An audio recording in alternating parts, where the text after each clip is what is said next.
Welcome back to another episode of The Lofty Lender. Today's episode is a little different. It's deeply personal. I'm sitting down with someone I work alongside every day, someone I admire for his strength, his humor, and now his courage to share something that many find hard to put into words. Huntington's disease is a rare inherited brain disorder that slowly breaks down nerve cells in the brain, affecting a person's ability to think, move, and control their emotions over time. Or as we recently heard it called, the three M's: mood, movement, and mind.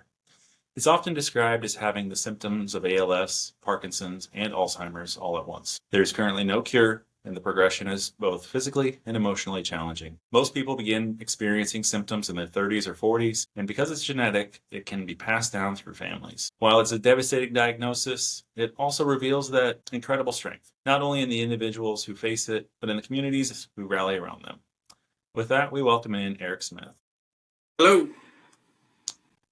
Well, Eric, like I said, today's episode is a little different. Normally, I would hop in and start asking you why you got into mortgage and all that kind of stuff. But today, I really want to just understand a little bit more about you with your experience with HD. And I guess take us back to the beginning here and how you found out you have it, what kind of went through your mind, and, just what is your HD story? Correct. Well, I come from a family of 5 siblings. My parents, my mom and dad, were married for over 50 years. My oldest brother is 13 years older than me, and I'm the youngest. I'm the baby, the golden child, right? So one Christmas, we saw my oldest brother doing something with his hands, and we couldn't figure it out. Like, what are you doing? And we do the dealer thing where he would show his hands and do that. And we were playing games, just a regular family holiday gathering. And then all of a sudden we're like, well, my wife and I talked about it, and we thought, man, something's going on. Don't know what it is. Something's happening. And then about 2 years later, my middle brother, Mark, started making this clicking noise. And then he'd say the word hot a lot. And we'd be standing around in the living room and he'd go, hot. I'm like, are you hot? All right, we'll turn the air down. And he'd repeat it.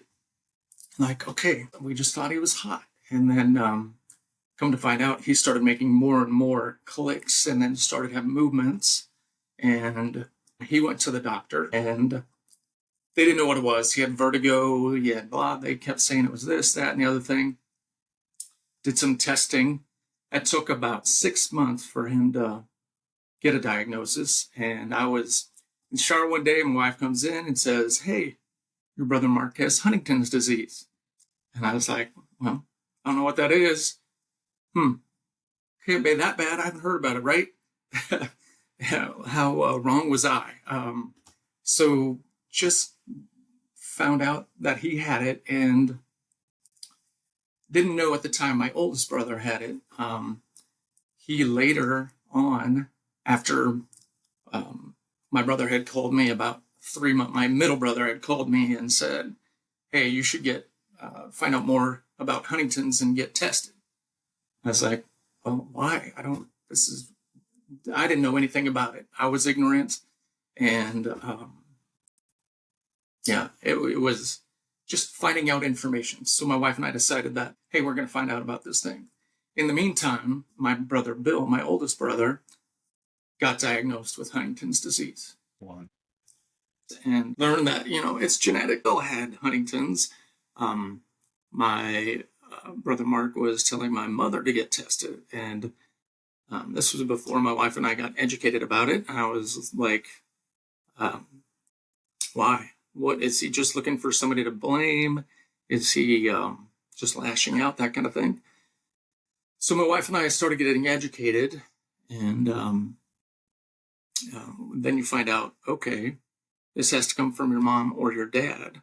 So my dad had already passed away, and he passed away from idiopathic pulmonary fibrosis, which has nothing to do with Huntington's, scarring of the lungs, couldn't breathe, that kind of thing. So after being educated, I convinced my mom to, hey, we could rule out your entire side of the family if you get tested and you're negative. So that took a long time.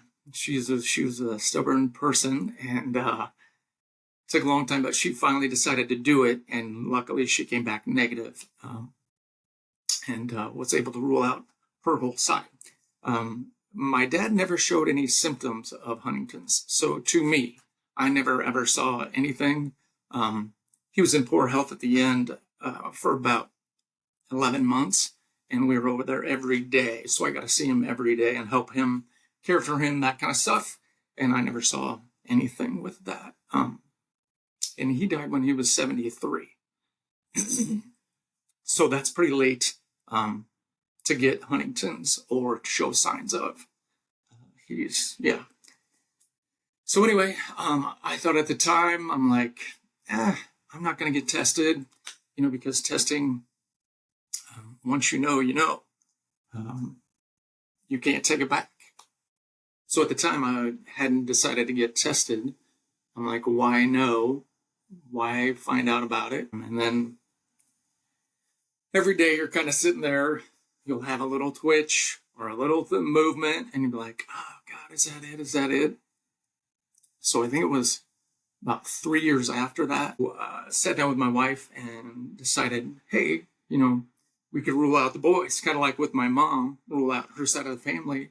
We wanted to rule out the boys. So we decided, yeah, let's get tested. But then again, you can't just go get tested, because there is things in life like life insurance, health insurance, disability insurance, all these things that, oh God, once they get a whiff of that in your family, you can't get those things. You have to answer that question on the questionnaire and do a blood test and all that stuff. You worry about it. But it wasn't just for us. So we decided to do it and get all those things in place, not only for us, but for our kids too, just in case.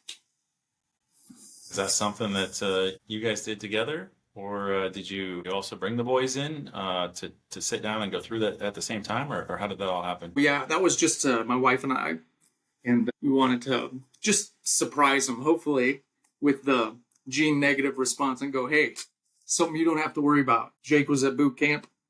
Zachary was in New Zealand when we got the results, and Cole was around, but we wanted to try and surprise him. But when you go get tested, it's a 3-stage process you go through.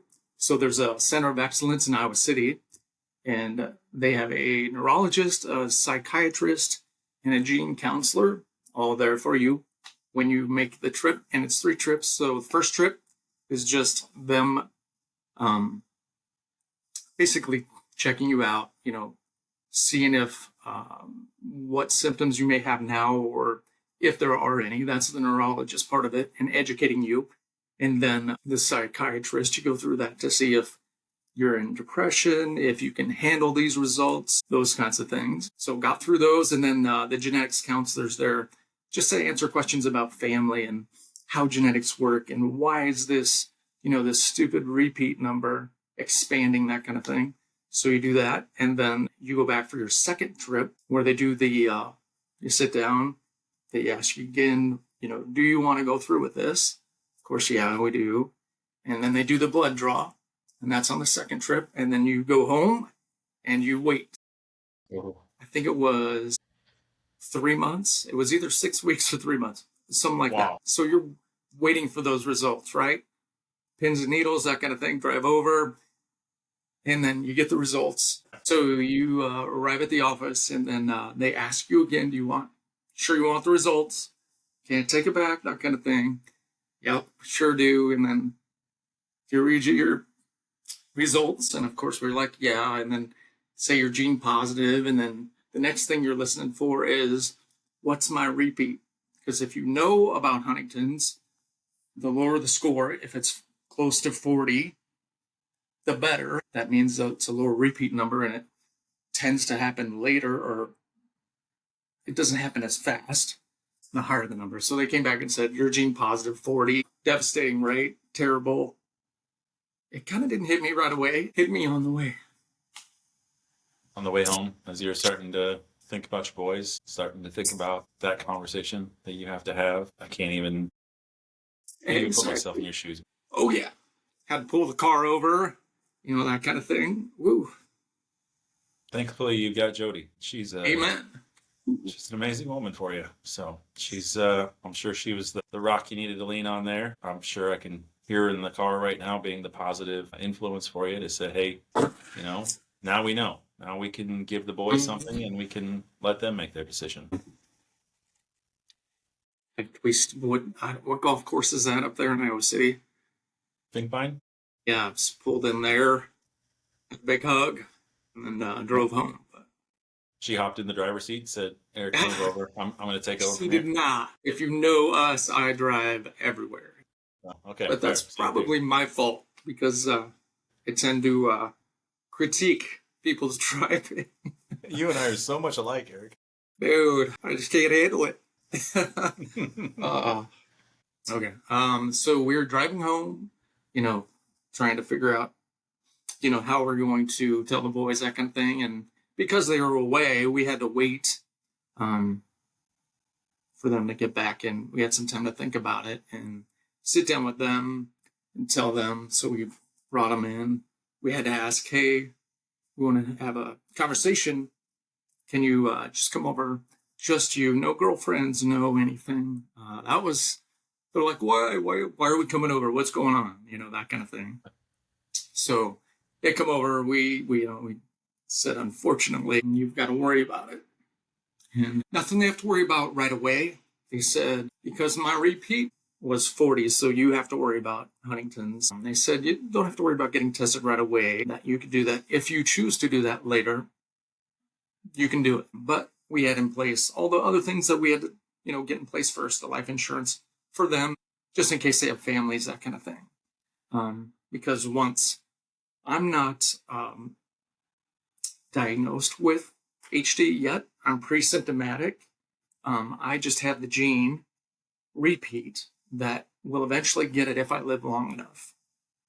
But as you know in my story, my dad, 73, I never saw it.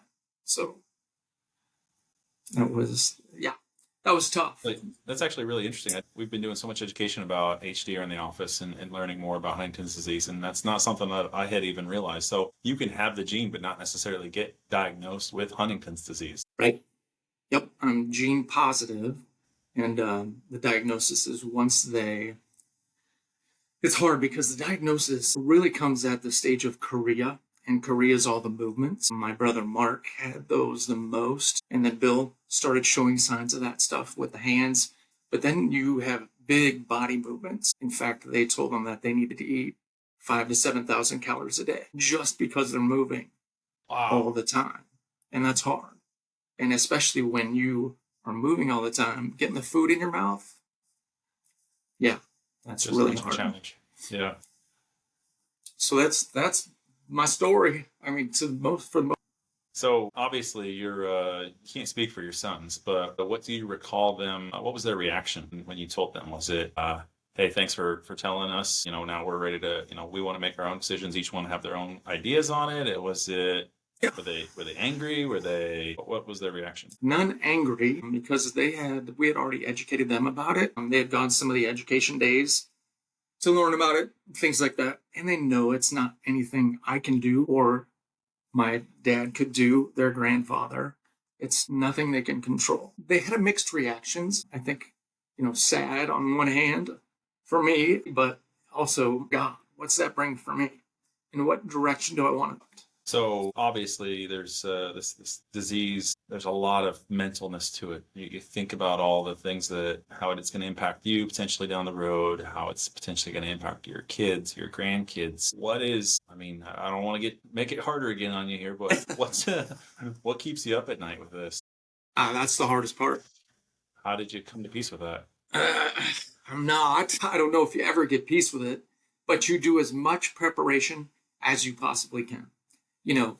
What's it look like? Who's going to be my caregiver? Is Jody going to be that person? Am I going to be in a home? Am I going to, I've seen it both ways. My brother Mark was in a home. He decided not to get a feeding tube. Basically died of starvation. My brother Bill, who has a saint as a wife, he has a feeding tube. And you've said before that she has to wait on him hand and foot, and she's with him all the time, right? All the time. All the time. Tries to find someone to care for him for, so she can get out for an hour, go get groceries or or what, do something else. But that's tough because it's hard to find people that care for your loved one as much as you do. So you mentioned that you had the insurance all set up in place for the boys before you told them. Is that something that once they know, now they have to answer? Like, I mean, they don't even know if they have the gene technically, right? So they just could have the gene. So as long as they don't get tested, they don't have to answer yes to a question on the questionnaire quite yet. Right, because a lot of times they ask you about your family tree. Does your father have anything? And at this point, no, I don't. I'm not diagnosed. There's where that differentiation comes from gene positive to diagnosis. So the cognitive part of HD typically happens 5 to 10 years prior to even the chorea happening a lot of the time. So that diminished, or, your brain's dying, like your brain cells are. And the chorea happens after that's already taken place. So is there ongoing testing for CT scans and things like that for you for the doctors to see that and say, hey, we can compare your brain from last year to 3 years from now, and we can say, we've seen a reduction in size or function or whatever? That's going into some of the studies that they're working on. That's where HDSA comes in, because they have some of those studies going on that do that. I participated in a exercise study. It was a 6-month long. You had to work out at least 4 times a week for a certain duration, and warm-ups and cool downs, and report your feelings and all of that for 6 months. They did an MRI before the whole study started, and then they did one after. I never find out the results. They don't let you know, and it's all done anonymously. Like, this is somebody that's gene positive. We know that, but they know nothing else about it. And just for those of you that are listening and wondering, Eric mentioned HDSA. HDSA is the Huntington's Disease for Society, and Huntington's Disease Society of America. And there's an Iowa chapter. That was hard to say. It's a mouthful. It is. The name serves a good reminder of all the symptoms that kind of come along with this as well. So what do you think is something that most people don't realize about the disease or don't know? I think until you watch somebody go through it, you don't really understand. So imagine the Parkinson's thing. Everybody sees Michael J. Fox, right? You see what he's like and what he's like on the drugs that he's taking, and they help him get through that. There's so many other things like depression and anxiety and all of these, the sleep deprivation and all of those things just makes it a lot harder. And then seeing someone go from, a perfectly functioning human being to laying in bed all day, can't move, can't communicate, can't eat, can't swallow. It's horrific. And it lasts a long time, typically. My brother's been going through this since 2008, something like that. That's a long time, right? Yeah, man, I've always appreciated how you've always had a positive mindset throughout the office all the time. You're always upbeat. You're always, from the outside, you're a happy-go-lucky kind of guy. And I've always appreciated that about you. Learning now about your story and hearing this today, I'm even more amazed because you've obviously got a lot going on that a lot of people don't know about, a lot of people don't see, and it's all been kind of behind the curtain, if you will, until now. So just kudos to you. How do you keep that positive mindset? I mean, what are you working towards that keeps yourself happy? I mean, are you thinking about the testing and the drugs and all the things that are maybe coming down the road that can help to solve this, or what's keeping you happy? That's exactly my mindset. I'm doing everything, every study I can possibly participate in. That's what I'm doing. I'm trying to make it better for the next generation and the one after that, especially now that I have a granddaughter, right? Who's almost 2. But, I want to do everything in my power to make it better. And let's find a drug that either pushes pause on it, on the, killing of your brain cells, or a cure to actually get rid of this thing for good. So you can reverse it. I don't know that they'll ever find anything to reverse it, but who knows, with AI and all this other stuff, things are going to change. But I just try and compartmentalize it and just try and live my life to the fullest. There's tough times. This is one, but I try and be happy. I try to spend a lot of time with friends and family. Well, if anybody is friends with you, they know you have a good time. So we all know that. That I do. That I do. I'll own that one. So if someone listening was recently diagnosed or knows someone who was, what would you want to tell them? um, that it's totally up to you whether you want to get tested or not. About 10%, they say about 10% of the people at risk want to get tested. Um, it's it's a burden that you got to bear. So there's no right or wrong answer. It's your decision. It's easy for people to say, "Oh, go get tested, then you'll know." Well, can't give it back. You're stuck with it and the ramifications of it. But dude, you just got to push on, and there's hope now. They're seeing more results with medications and other clinical trials, which I hope one day I'll be a part of, unless they find a cure or a pause before. I'll take that too, which is effective, but they've got some interesting things coming down the road. So one thing we've recently learned as going through some of this education with you is that like you said, about 10% of America, the people that are potentially could have the disease, the gene, they've been tested. But when we look around the world, we are really low compared to a lot of other countries who have percentiles in the 90s. Why do you think that is? Do you think it's just because our healthcare system is broken, or what? What do you think is the reason behind that? I honestly think it's because of a stigma that becomes along with it. Um, just I've seen my brothers and I didn't even say my sister had it as well. So I've got 4 out of the 5 siblings now, but and I have one sibling that doesn't want to get tested and won't get tested. But I think that there's just this stigma that comes with it, and then I've seen them lose friends, and just that disassociate or don't know how to communicate or things of that nature, so they don't want to go through that. But again, there's a lot of other stuff that comes along with life insurance if you want to really set your family up for success after you go start having symptoms. But I'd say that's probably the biggest one.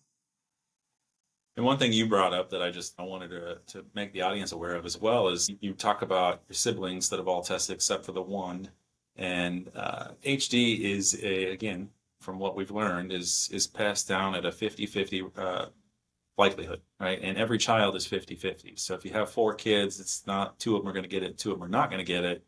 Every child is 50-50 shot at getting it. And in your family, you're a little over 80% at this point, but you just don't know whether or not your other brother has it. He might not have it at all, just because of that likelihood of 50-50 either way. So I think that's important to note, that it's not just because your dad may have had it and passed it on to all of you guys, that every one of you is going to get it. And then every time you have kids, now every one of your kids are going to get it. It's still a 50-50 shot every single time. Now Eric's kids, his 3 boys, they all have a 50-50 shot individually as well.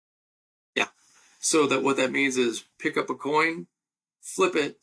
That's your odds, each one. So that sucks, right? Yeah, that's Better not hope fun. that coin is really heavy on one side. Exactly. Two-headed. I'll take the two-headed one with the negative. Yeah, my sister that doesn't want to get tested, I'm pretty sure she's showing signs of it. And her daughters have gotten tested, and one of them is one's negative, and one is in that range of 36 to 39. So she might or might not get it, but is a carrier of it. So what that means is my other sister, she has it as well. She just hasn't been tested or gone to the neurologist to get diagnosed. So the child that doesn't have it, then, Yeah, she's not gonna. It's not gonna become a silent gene. I don't know what they call that, but she's not gonna pass anything on. She's completely correct. out of it, and she's not gonna have it. That's right. She's not a carrier. So she has 217 numbers. Everybody has 2 numbers on their DNA, and hers are both 17. So she'll never, ever evolve into it. It's just gone. She doesn't have to worry about it. That's And called she has 2 recessive. kids. So that's a good thing. Yeah. That's awesome. That's awesome. Amen. Well, what do you hope that people walk away from this conversation feeling or doing? Um, I hope that they get a little understanding about what it's like, and then to hopefully spur them to get involved, because getting involved helps bring awareness, and of course, monetary wise, it helps with studies and drugs and things like that. And getting involved is as easy as, going for the walk. Like we have a walk coming up on May 3rd, the Team Hope Walk. Get involved. Do that. There's the gala November 15th. Get involved. Just attend, because some of those proceeds go through to HDSA Iowa and HDSA, the National Association, to benefit, struggling families. They do so much as far as support, and that Center of Excellence, which HDSA sets up in certain locations around the country. I think there's, I don't know, I'm going to take a guess, 42 of them now or something. 65 is a lot. And that's the only way to get that designation, because the difference between my experience, I'm having though the psychiatrist and the neurologist and the gene counselor or genetic counselor is way different than my brothers showing up at their neurologist, who has never seen a case of HD, doesn't know what to do. It's just so rare for them to go through that. They didn't really give good advice, and had to be clunking through the medications and things like that, and what worked, what didn't work. It was just a different experience. So having that Center of Excellence through HDSA is huge. And we're so lucky to have one in Iowa City. It's a short drive, right? Yeah, that's awesome, man. Yeah. And if people want to learn more about HD, they can go to hdsa.org. They can hop out to our company website, midwestfamilylending.com. If you go to our MFL Cares page, you can find more about Huntington's disease and find ways to get involved. We've got you talked about that gala coming up towards the end of the year that we're super excited about. I hope other people can join as well. You listening, if you're listening to the show and you think you want to get involved, get a hold of us, get a hold of myself or Eric. Come on out to that gala. It's Glen Oaks this year, so it should be an awesome time. And yeah, just get involved and start to educate yourself on what's out there, because there's some really cool stuff. We didn't really get into some of the drugs and too much of the trials and stuff, but there's some really cool stuff that they're working on right now. And Eric is hopefully going to be pioneering all of that for us. So Eric, thanks for joining the show today. And thank you all for listening to this very special episode. If you have questions, you want to get a hold of Eric, just go to our website, midwestfamilylending.com, and we'll see you next week on The Lofty Lender.